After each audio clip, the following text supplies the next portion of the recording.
Okay. Hey everyone, I am here with Kim Darcy of the Martha's Vineyard Family Center, which is part of Martha's Vineyard Community Services. And we're going to talk about everything that they're offering right now. Kim, can you give everybody a little background of how you started with the Family Center and then everything that you all offer? Sure. So as you mentioned, Jen, the Family Center is one of 3 early childhood programs at the Martha's Vineyard Community Services. My background is in education. When I was first on the island, I was a teacher and then left to have my own family. And when I came back into the workforce, I found that I wanted to work with parents and children together. So the Family Center seems like a natural fit there. The Family Center is a unique program in that we're funded by two funding sources, 2 grants, one through EEC, which is Early Education and Care, and the other is through Children's Trust. And both of these philosophies go together and mesh really well to help families. We work with families pre-adoptive, prenatal until age 8. And the goal of our work is to strengthen and support families. The unique thing about parenthood is that it is a universal struggle. It crosses all racial, ethnic boundaries. It crosses financial resources. It's similar off island here, wherever. So parenting is a struggle no matter what your resources are, even if your background is in early childhood. So some of the things that the Family Center offers are programs that support families working with children. And families tend to be, can engage extended families, grandparents, foster parents, not just birth parents as well.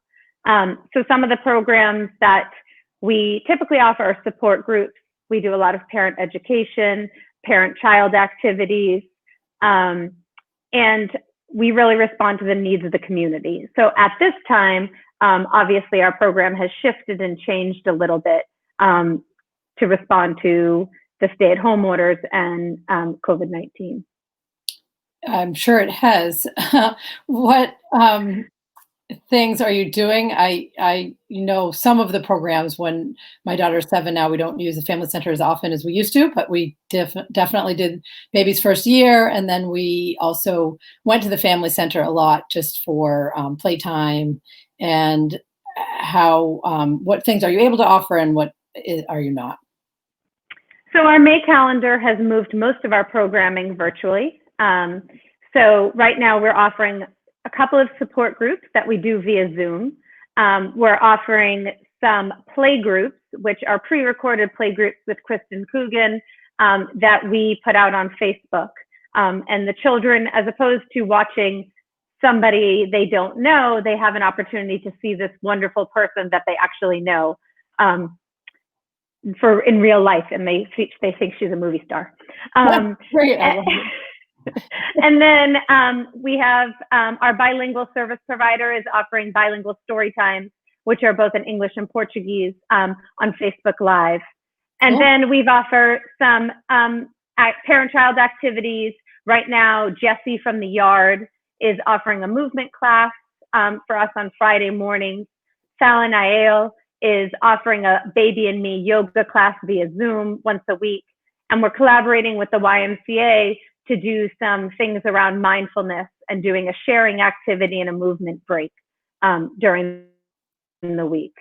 In addition, we're offering some evening support groups for our parents raising children with special needs.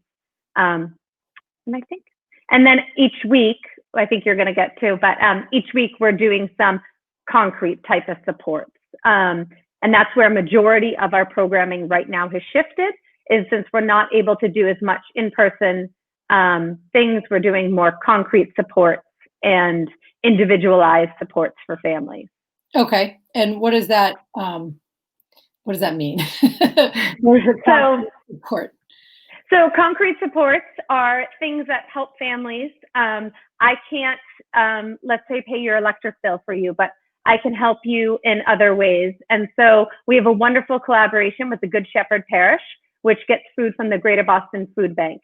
And so each week I collect a car full, thank goodness I have a Suburban, of groceries that I then able to pack up for families and to deliver to families or have families pick up bags. Oh, cool. We have a huge, generous population of the island that has been able to give us finances in order to purchase diapers and wipes for families, realizing that this is, one, they're very hard to find and they're expensive. We also have formula for folks that are choosing to feed their infant with formula.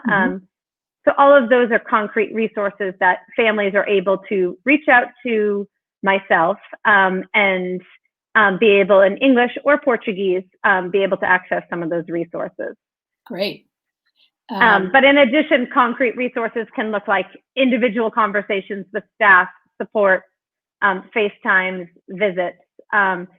You know, I know that there's a lot of parenting challenges right now, and sometimes having someone to talk to about those things can be helpful. So, I think that's a great point, because sometimes it's not about just joining in on a group call. You just really need to talk to somebody. So that's great you're there for that. And I was looking at the calendar and I noticed activity bags were on there, and I'm wondering what that is. Can you tell everybody about that?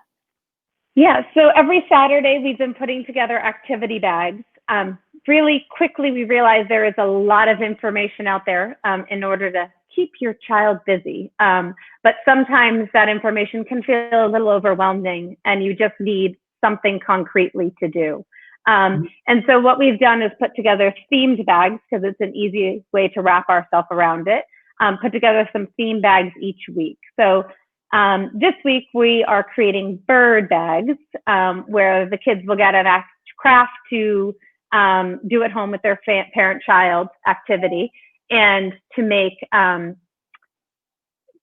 bird feeders with bird seed, explore some flight things, how to make bird nests, go on a bird hunt, seed sort, how to use chopsticks to eat like a bird. We've done some Play-Doh bags.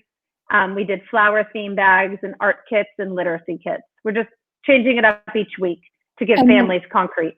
Do people, you obviously have to sanitize everything before and after. That must be time consuming, but So actually what we've done is we've used our funding sources, and I work in a secure environment with gloves and a mask to put together everything, and everything is for families to keep. They pick up their bags, they take it home, and it's theirs forever. Perfect. So, and how do they, if somebody wants to partake in this, what should they do? Just email the Family Center? Is that the best exactly. Way? So the email below, mvfamilycenter@gmail.com, before Saturdays. And each week we roll out a new activity bag, and we ask families to register each week. We're trying to rotate around so that lots of families have an opportunity, but welcome families to take bags as often as they feel needed as well. Okay, great. And I am cleaning out some closets with my daughter's things. And I know in the past you have a little swap there, or place for toys, I think, in clothing. And I'm wondering, is that open now, or you're probably not receiving things?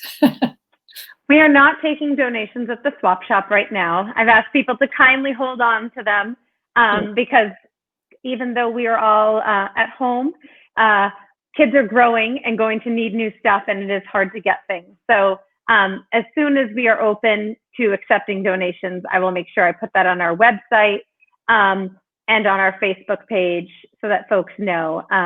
If folks are in need of things like clothing and some other household childhood things, I have some that have been donated from the beginning of March that are sitting there that I'm able to hand to families. So I've given bibs and, a brand new breast pump and things like that. So great. Okay. And of course, none of us have a crystal ball, and everybody's speculating on what things will be like over the summer and beyond that. Do you all have any plans, or you're sort of just going to keep things going the way they are for now? And so for right now, our plan is to continue to do this mix of virtual and concrete supports going out into the community or folks picking up from there through the end of June, which is the end of our fiscal year, and then really to look to guidance from the governor and from our local Board of Health to see how to move forward. Our hope is that maybe we get to move outside this summer and have some more parent-child activities in the community, but it remains to be seen, but we'll be hopeful. That would be great. Yeah. Is there anything else that you want to add? No, just that it is a resource. I like to say that it's, like I said before, it is for everyone, and that I know sometimes it is difficult to ask for help. I've been in the position where myself having to ask for help, but that we all need help, and it is a resource here for everyone to take part in, whether it just be activity bags or coming to a Zoom to participate and engage with other families. So great. Thank you so much for coming on. I have one last question. If you had one message of hope for people during this difficult time, what would that be? I think that we're better together, that I realize that there's so many folks that are making our program be able to be better and serve the people in our community, and that the more we band together to get through this and work together, the better we'll be at the end. Great. I agree. So thanks, Darcy. Thanks for being on, and thanks for all the work you're doing for the Family Center. It really is a huge help to so many people. Thank you. Thanks. Have a good afternoon. Bye, everybody. Bye.